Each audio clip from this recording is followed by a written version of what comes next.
It was early morning in a quiet neighborhood on the edge of the city. The streets were mostly empty. The sun was just starting to rise, and the air felt fresh and peaceful. Most people were still inside their homes, getting ready for the day. But one man had already arrived in the neighborhood, parking his black SUV carefully near a small community center. His name was David Langston, a quiet millionaire known for his success in the tech world and his surprising habit of keeping a low profile. David wasn't the kind of rich man who showed off. He didn't wear flashy clothes, didn't drive a luxury sports car, and didn't post his life all over the internet. Instead, he preferred quiet mornings like this one, where he could move around unnoticed and focus on helping others. That was his reason for visiting this neighborhood. He had recently promised to help fund and rebuild the old community center here, and he had come to check on its progress before the official meetings and press came later in the week. Wearing jeans, a simple gray t-shirt, and sneakers, David didn't look like someone worth millions. He looked like a regular guy out for a walk. He got out of his car and took a deep breath, smiling as he looked around. He felt good being there. He had grown up in a rough neighborhood himself, and now that he had money and influence, he wanted to give back. This visit was personal for him. Across the street, in a small grassy area beside the local park, a group of kids were playing. They were chasing a half-flat basketball, laughing and yelling at each other, full of energy. Among them was a boy named Trevon. He was 9 years, old, skinny, and fast, with bright eyes that noticed everything. Trevon had a sharp mind. He was the type of kid who asked questions about things most kids ignored. He could sense when something wasn't right, and even adults in the neighborhood said he was more alert than many grown men. Trevon noticed the black SUV as soon as it pulled up. He was used to watching the street, not just because he was curious, but because he had to be. His mom worked 2 jobs, and his older brother had recently gotten into some bad company. Trevon had learned early on that in their neighborhood, knowing who was coming and going could keep you safe. So when David parked his car and stepped out, Trevon watched him closely from across the street. At first, he thought David was just another social worker or maybe a local teacher. But then he saw David walk confidently toward the community center. A woman came out to greet him, and they started talking like they knew each other. Trevon remembered seeing her around. Ms. Linda, one of the volunteers who gave out free lunches and ran after-school programs. Now this man was talking to her, nodding, smiling. He didn't look dangerous. Still, Trevon kept an eye on him. David and Ms. Linda walked toward the front of the building. The center was small and looked tired. The paint was chipped, windows dusty, and one of the doors didn't close properly. But David didn't seem to mind. He stepped around carefully, pointing at areas that needed fixing, asking questions about the kids who came here. Ms. Linda told him everything: how the programs were too small, how there weren't enough books, how the roof leaked when it rained. David listened quietly, taking mental notes. Then David's phone rang. He excused himself politely and walked a few steps away from the building to take the call. He stood beside a tree, talking softly, one hand in his pocket. Trevon, still watching from a distance, saw him turn and glance back at the SUV now and then, probably checking on it without realizing how closely someone else was watching too. What Trevon saw next made his stomach twist a little. There was a small alley behind where David had parked his SUV. From Trevon's angle, he had a clear view of it. As he bounced the basketball lazily and talked to his friend, his eyes moved toward the SUV again, and this time, he froze. Something about the back seat of the car didn't look right. It was dark, but not empty. A shadow moved. Not quickly, not loudly, but definitely moved. Trevon stopped bouncing the ball. He stared hard, trying to be sure he wasn't just imagining it. He saw it again. A hand, just barely, moved near the window. Then a head. Someone was inside that SUV. But David had locked it, hadn't he? Trevon squinted. The back window had been slightly open, just an inch or two, barely enough to notice.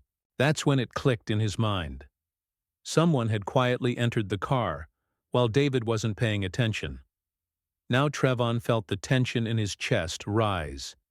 He'd seen this kind of thing in the stories his older brother told him, in whispers, on the street about people being followed or ambushed, and he had definitely seen the man inside that car before.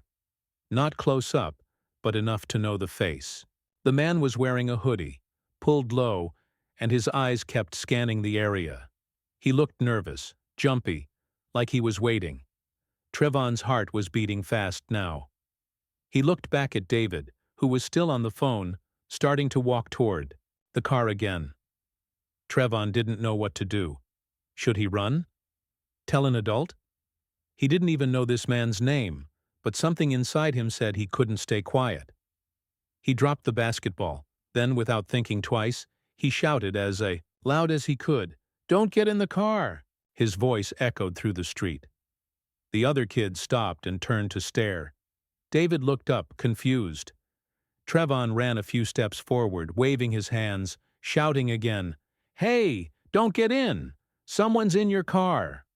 David paused mid-step, now just a few feet from the driver's side. His eyes narrowed and he looked at Trevon, trying to understand. Then, slowly, he turned his head and looked through the tinted window of his own SUV. Something moved inside. David stepped back, fast. People on the street began to notice. Ms. Linda looked shocked and shouted for someone to call the police. A man walking his dog across the street stopped and stared. The whole peaceful morning was suddenly filled with confusion, fear, and noise. Trevon kept yelling, pointing, running closer. He didn't know if the man in the SUV had a gun or a knife, or anything at all. He just knew David was in danger, and he had to stop him from opening that door. David, still unsure what was happening, stood frozen.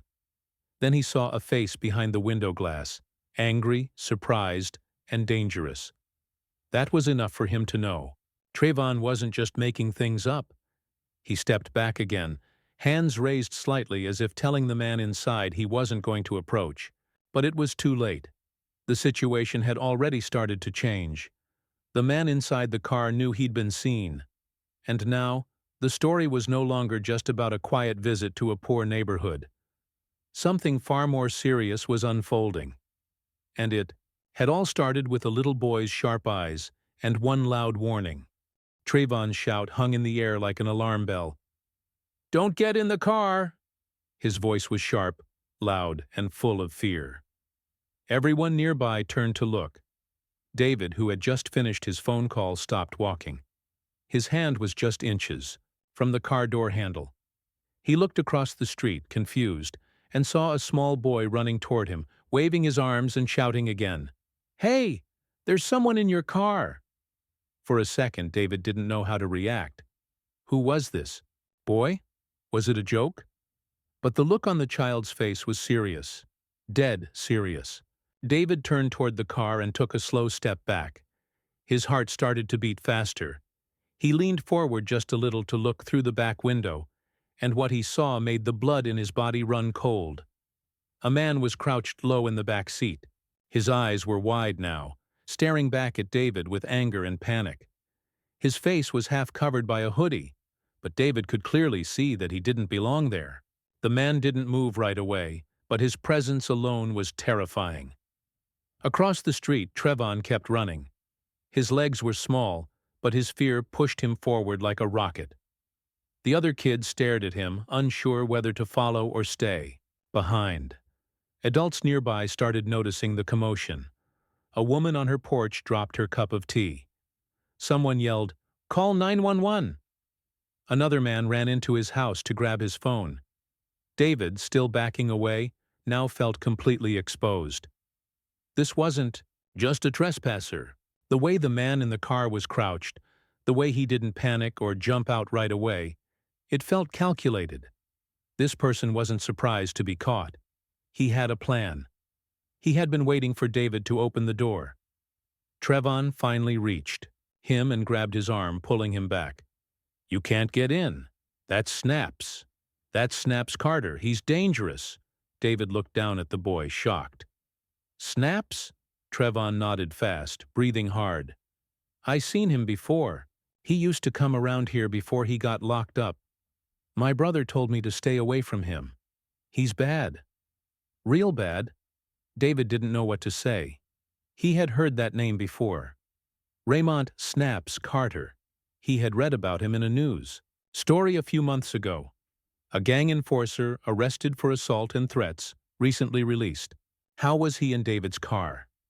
How did he even find him? Before anyone could answer those questions, the situation exploded. The man in the back seat realized he had been completely exposed. There was no more hiding. He pushed open the door and jumped out of the SUV. People screamed. Some ran inside their homes. Trevon ducked behind a trash can.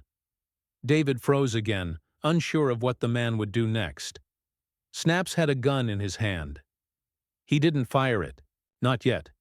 But he waved it in the air and shouted, "Everybody back off! Don't move!" David raised his hand slowly. His heart was pounding so loud he could barely hear the noise around him. The man's eyes were wild now. He looked like he was losing control, like his plan had gone completely wrong. I didn't want to do this, Snaps said, more to himself than anyone else. But now you made me. A construction crew working down the block heard the shouting and saw the gun. Without hesitation, 3 of them dropped their tools and ran toward the scene. One of them, a tall man named Luis, ran behind a parked truck and crept closer, using the vehicle as cover. Another worker, Mike, shouted, trying to distract Snaps, "What are you doing, man? You don't want to do this. Just put the gun down." Snaps turned, shouting something back. But in that moment of distraction, Luis made his move. He sprinted forward, grabbed Snaps from behind, and tackled him to the ground. The gun fell and slid across the pavement. David stepped back as another construction's worker picked up the weapon and held it away from everyone. 2 more neighbors joined in to help hold Snaps down until the police arrived just 5 minutes later. Those 5 minutes felt like an eternity. When the police cars finally came roaring down the street, sirens screaming, officers jumped out with weapons drawn. But by then, Snaps was already pinned, face down, shouting angrily and struggling against the people holding him. It took 3 officers to finally cuff him and put him in the back of the police car. The neighborhood was silent for a moment after that. The danger was over, but the fear still hung heavy in the air. Trevon came out from behind the trash can, his knees shaking but his eyes still sharp. David looked at him with a mix of shock, relief, and deep gratitude. "Kid," he said softly, "you just saved my life." Trevon didn't know what to say. His heart was still racing. I saw him. I knew he was trouble." Police began to ask questions.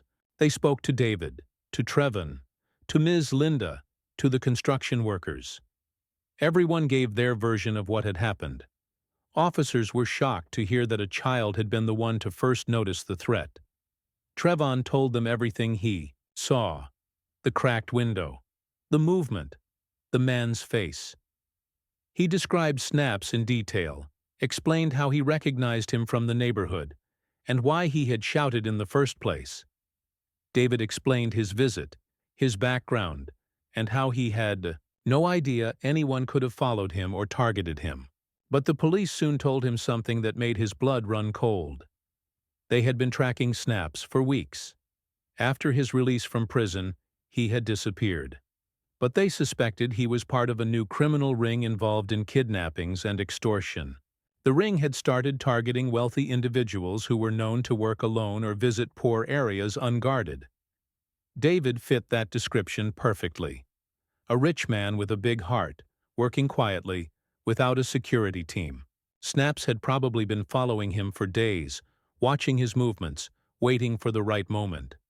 If Trevon hadn't noticed the man in the back seat, if he hadn't shouted, David would have opened that car door and driven off, never knowing. He had a criminal in the back seat with a loaded gun and a dangerous plan. Later, as police cars left and the area calmed down, David sat on a bench outside the community center, still shaken. Trayvon sat beside him, looking up. "You okay?" the boy asked. David gave a small smile. "Thanks to you, yeah. I owe you everything." Trayvon looked away, a little shy. "I just did what I had to. If I hadn't seen him, something bad would have happened." David nodded slowly. "Something bad almost did, but you changed that." Word about what happened spread fast. By the end of the day, local reporters were already calling it a miracle. A millionaire nearly kidnapped in broad daylight. A 9-year-old boy saving him with a single shout. Photos of David and Trayvon together started showing up online. People wanted to know who the boy was, how he knew the criminal, and how he acted so bravely. But Trayvon didn't care about the attention. He wasn't trying to be a hero. He had just done what felt right. He had grown up in a neighborhood where danger hid in corners, where kids had to watch their backs, and where knowing who was a threat could keep you alive. That day, those instincts didn't just protect him. They saved a man's life. And David knew it too. He looked at Trayvon, and in that moment, he realized something deeper. This boy, just 9 years old, had more awareness, courage, and heart than many adults he'd met in boardrooms. He wasn't just a kid from a poor neighborhood. He was something special. Something had connected them forever. Something neither of them could explain, but both would never forget. The danger was real. The fear was real. But so was the voice that shouted just in time, "Don't get in the car!" And that voice had changed everything. David couldn't sleep that night. Every time he closed his eyes, he saw the gun. He saw the face of the man crouched in the back seat of his car. He heard the sharp, desperate shout of the little boy, Trayvon, warning him not to get in. Again and again, he replayed the moment when everything could have gone wrong. If Trayvon had stayed quiet, if he hadn't looked closely, if David had opened that door just a few seconds earlier, the ending could have been very different. He lay in bed staring at the ceiling, thoughts spinning like a storm. His heart was still heavy with fear, but even more than that, he was filled with a deep, strange feeling he couldn't quite name. Gratitude, yes, but also shame. He had come to the neighborhood thinking he was the one offering help. He believed he was the one bringing change. But today, he was the one who had been saved by a kid who barely had enough to eat each day. The next morning, David returned to the neighborhood. This time he brought no meetings, no plans, and no media. He just wanted to see Trayvon again. He found the boy outside the community center, sitting on the front steps, playing with an old toy truck with one missing wheel. Trayvon looked up and smiled shyly when he saw David walking toward him. "You came back," Trayvon said. "I had to," David replied, sitting down beside him. "You doing okay?" Trayvon shrugged. "I guess. My mom's mad at me. She said I shouldn't have gotten so close to that man. She cried all night." David nodded. "I get that. She's scared. But what you did yesterday, it was brave and smart." Trayvon looked down at his shoes. They were torn and too small for his feet. "Nobody ever calls me smart," he muttered. "Well," David said gently, "they should start." They sat there for a while in silence. Cars passed by slowly. The sun was bright, but the wind was cool. People in the neighborhood walked past them, some waving, some just staring in quiet surprise. Everyone knew what had happened yesterday. Everyone knew who Trayvon was now. David finally spoke again. "Do you mind if I ask you something?" Trayvon nodded. "How did you know that man was bad? How did you see what I didn't?" Trayvon didn't answer right away. He rubbed his thumb over the broken toy truck, deep in thought. "It's just something I learned," he said softly. "Where I live, you gotta watch everything. You can't just play and forget where you are. You learn who's okay and who's not. My brother, he knows all of them. He told me about Snaps, said if I ever see him again, I should run. But I didn't run. No, you didn't, David said. You warned me. You ran toward the danger. Trevon shrugged again. You looked like a nice guy. I didn't want something bad to happen to you. That sentence stayed in David's heart all day. Later that week, the news was full of Trevon's story. Reporters came to interview him and his mother. They called David a grateful millionaire, and Trevon a young hero. But none of those titles mattered to either of them. What mattered was the bond that had formed, strange and sudden, but strong. David started visiting the neighborhood more often after that. But now, he didn't come just to fund the community center. He came to spend time with Trevon. He talked to the boy's mother, offered to help with groceries, and even met Trevon's older brother Marcus, who was quiet and suspicious at first, but slowly warmed up to him. David learned a lot in those days. He saw how people struggled, not because they didn't work hard, but because the system had failed them over and over again. He saw mothers trying to raise children alone, fathers locked up or gone, schools with broken desks, and streets filled with fear. And yet in the middle of all that, there was laughter. There was strength. There were kids like Trevon, watchful, kind, and full of something rare. Hope. One day David asked Trevon if he wanted to visit his office downtown. Trevon had never been to a big building before, never seen tall glass towers or wide lobbies with marble floors. "Do they let people like me go in there?" Trevon asked quietly. David smiled. "You're exactly the kind of person they need in there." So one Friday, David picked him up in a different car, this time with a driver, and brought him to his company. The ride itself was a thrill for Trevon, who stared out the window the whole time, watching the city zoom by. When they entered the office, people looked up in surprise.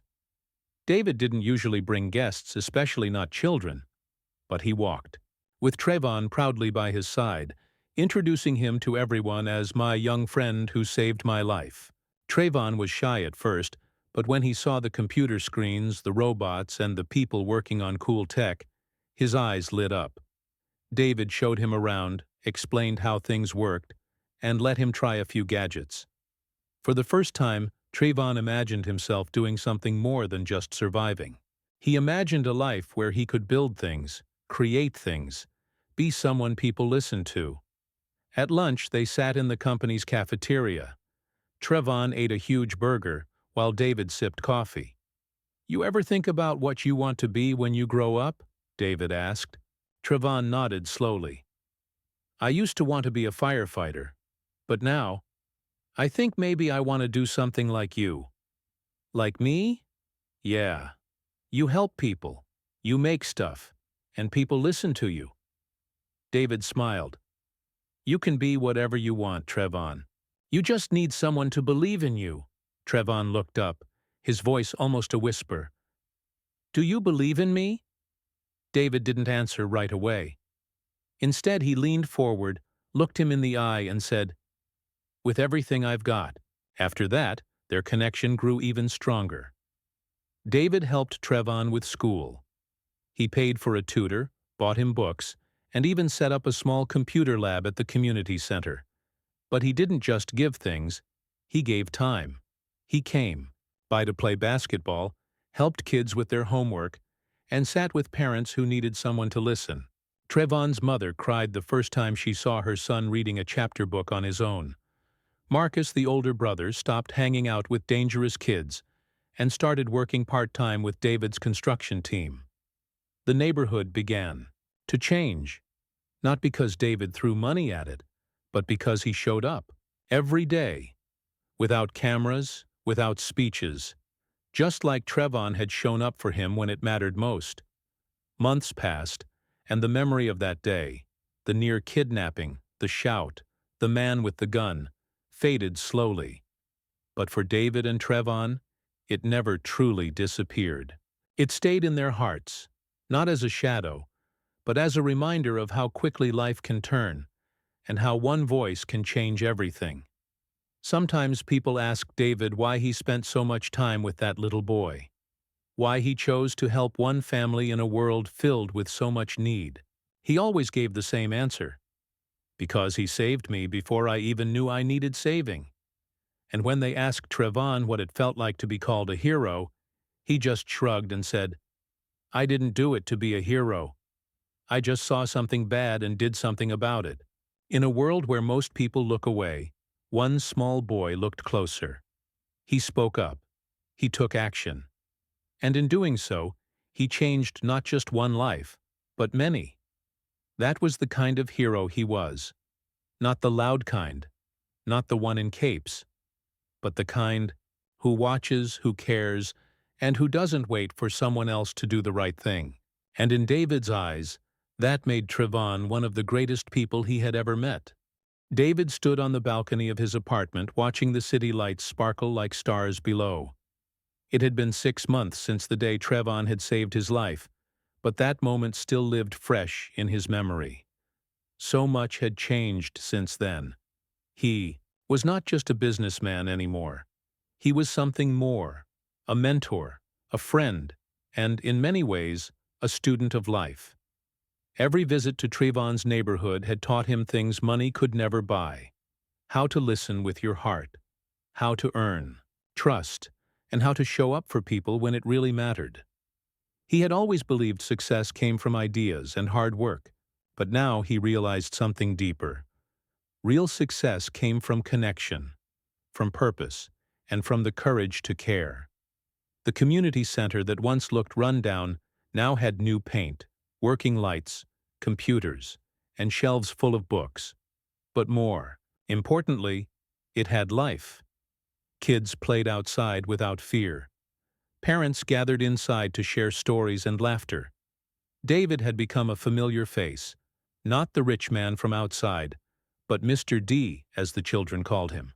And none of it would have happened without Trevon. One afternoon, David arrived at the center to find Trevon waiting for him, bouncing a basketball. "Race you to the court," Trevon shouted, grinning. David laughed. "You sure you're ready? To lose again?" They ran together, laughing like old friends. But halfway through the game, Trevon suddenly stopped. He sat on the bench, breathing hard. David walked over, concerned. "You okay?" he asked. Trevon nodded, but his face looked serious. "I gotta tell you something." David sat beside him. "What's up?" Trevon hesitated. "I think someone's watching us." David's smile faded. "What do you mean?" "I seen a car," Trevon said quietly. "Same car, 3 times this week, parked near the playground, windows tinted. Nobody gets out, but it's there. And when I try to walk close, it drives away." David's heart tightened. He had hoped the danger was over. Snaps had been arrested. The gang was supposed to be broken up. But the look in Trevon's eyes told him this wasn't just a child's imagination. "Did you tell your mom?" David asked. "Yeah," Trevon said. "She called the police, but they said they didn't find anything." David felt a chill. He knew from experience that when something felt wrong, it usually was. That night, he called a friend, an ex-police officer named Carol, who now worked in private security. The next day, Carol came to the neighborhood. She talked to Trevon, listened carefully, then asked him to draw the car. Trevon remembered the details perfectly. Dark blue, cracked bumper, strange sticker on the back window. Carol's face grew serious. "That car is registered to someone connected to Snap's old gang," she said. David's blood ran cold. "But Snaps is in jail." Carol nodded. "Yes, but not everyone was caught. Some of them disappeared. We think they're watching you." David thought for a long moment. "They think I'll come back without protection. Maybe they're waiting for another chance." Trevon looked scared, but he sat up straighter. "I'm not afraid," he said quietly. "Not if you're here." David put a hand on his shoulder. "We'll figure this out, but we have to be careful." Carol agreed to set up cameras around the neighborhood. David hired 2 guards to keep watch, dressed as volunteers so they didn't scare the kids. He also met with the local police chief and shared everything. Soon, they had a task force keeping an eye on the area. But the tension didn't go away. Trayvon couldn't sleep. His mother was constantly looking out the window. And David began to wonder if his presence, his money, his visits, were putting people in danger. That thought hurt more than anything else. One evening, as the sun set behind the old buildings, David sat alone on a bench. Trayvon came over and sat next to him. "You look sad," Trayvon said. David smiled faintly. "Just thinking." "About the car?" Trayvon asked. David nodded. "About everything. I came here to help. But what if I'm making things worse?" Trayvon looked down at the ground. "Before you came, nobody cared about this place. Nobody listened. Now they do. You made a lot better. We got lights. We got books. My brother stopped running with those bad kids. That's all because of you." David looked at him surprised. "You didn't bring danger," Trayvon said. "It was already here. You brought people who can fight it." Those words stayed with David. He realized something important. Fear should never stop you from doing good. If anything, it should push you to do better, to be smarter, and to protect those who need help the most. The next week, something unexpected happened. One of the guards saw the car again, parked 2 blocks away. This time, police moved fast. They followed it, pulled it over, and found 2 men inside. One of them was connected to a gang that had once worked with snaps. They had a camera, a notebook with David's name, and a folder with photos of Trayvon and the community center. The plan was clear. They had been waiting to grab David again, or use Trayvon to get to him, but they never got the chance. Thanks to Trayvon's sharp eyes, to Carol's help, and to the new security efforts, the plan failed. The police arrested both men. A deeper investigation led to more arrests. The gang was finally shut down. The neighborhood breathed a deep sigh of relief. The fear that had hung in the air for months finally began to fade. People returned to the parks. Laughter returned to the streets. And this time, it felt like it would last. David called Trayvon and his family to a special meeting at the community center. He stood before them, holding a small box. "I don't usually give awards," he said, "but I think it's time." He opened the box.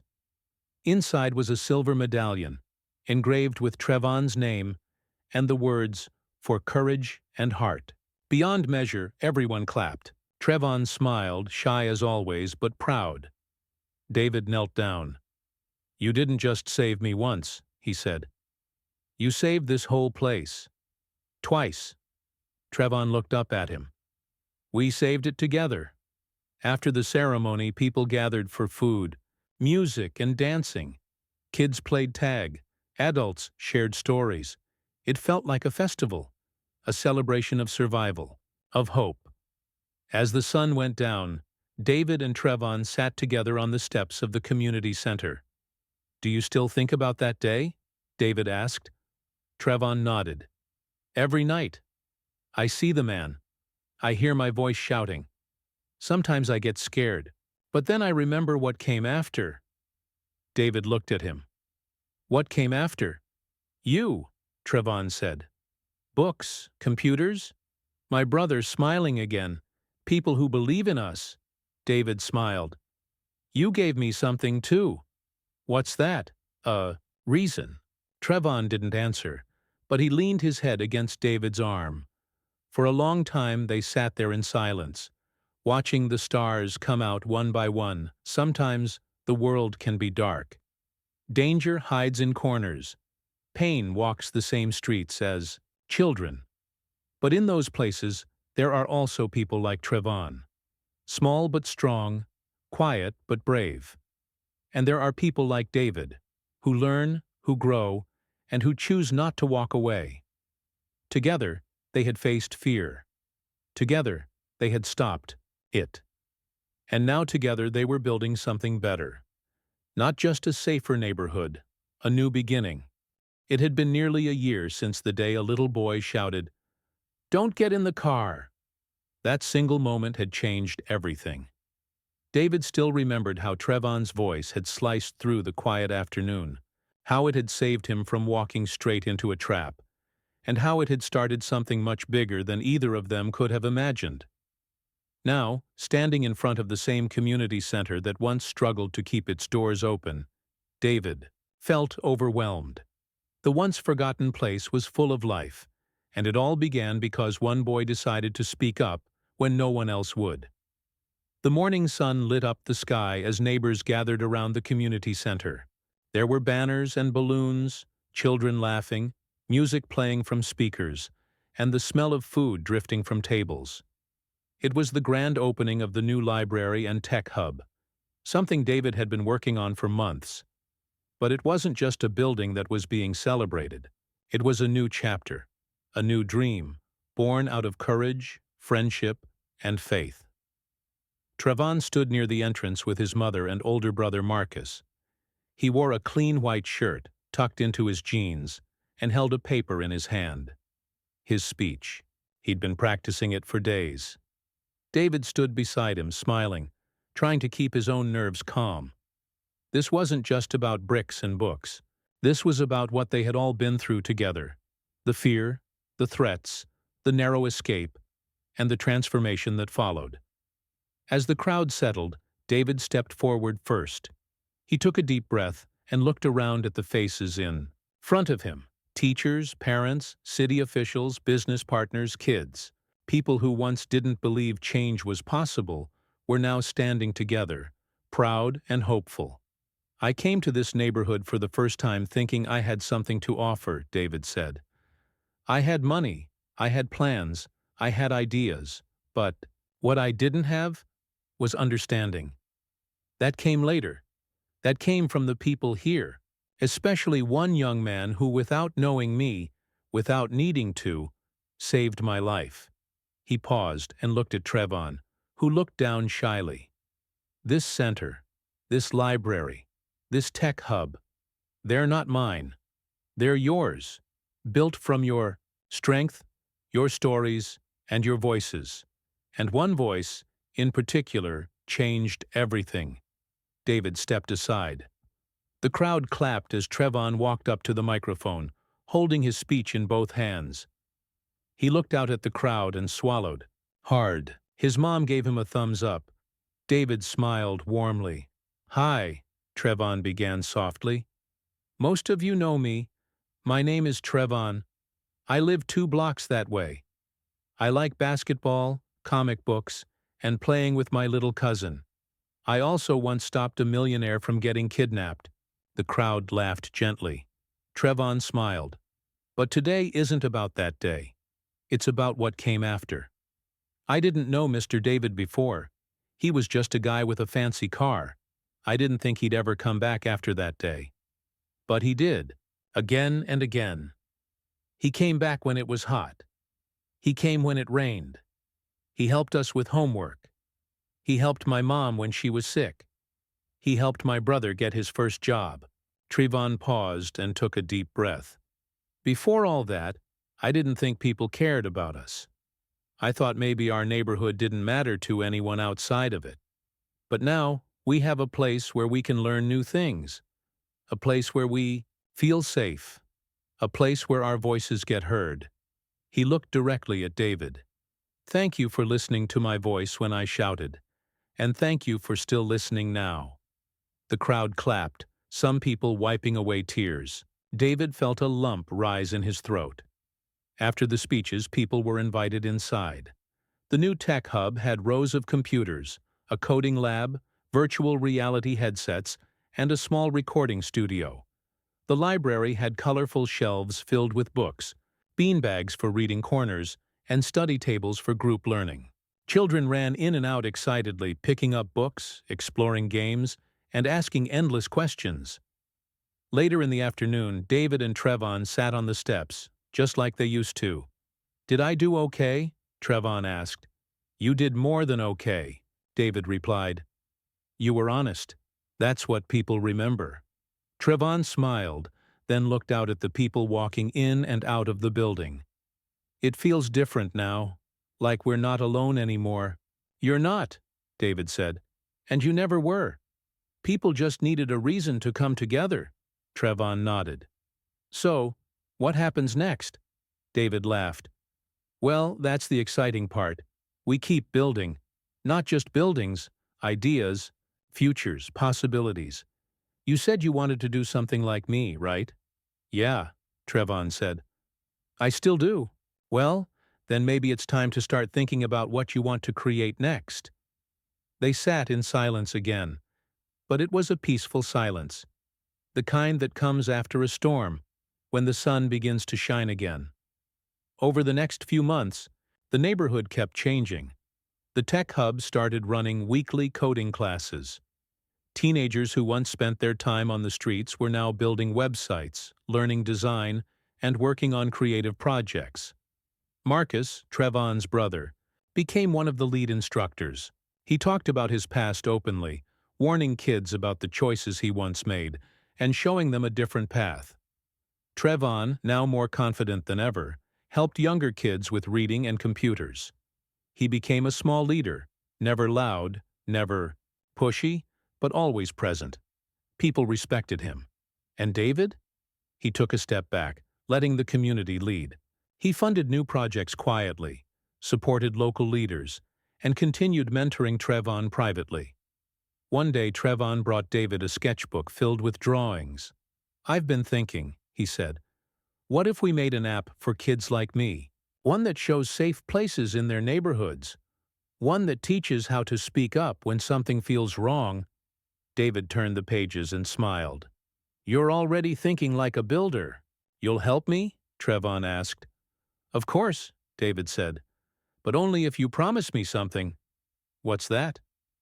That you'll teach me too, because you see things I don't. Trevon grinned. Deal. The months turned into a year. Then two. The story of the boy who shouted became more than a headline. It became a legend. Schools told it to teach kids about courage. Tech companies shared it to show the power of community. And David often spoke about it during conferences, not as a story of his own bravery, but of a lesson he learned from a small boy who dared to care. Eventually, Trevon got a scholarship to a special program for young inventors. David helped him get in, but it was Trevon's own passion and commitment that earned him the spot. He left the neighborhood to study, but never really left. He returned every holiday, every summer, always giving back. And David? He kept building, not just companies, but lives.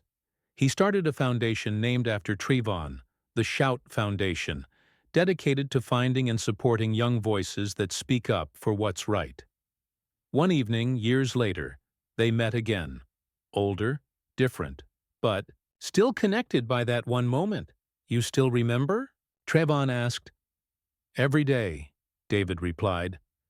And as they looked around at the thriving neighborhood, the children playing in safety, the murals on the walls, and the library glowing in the night, it was clear.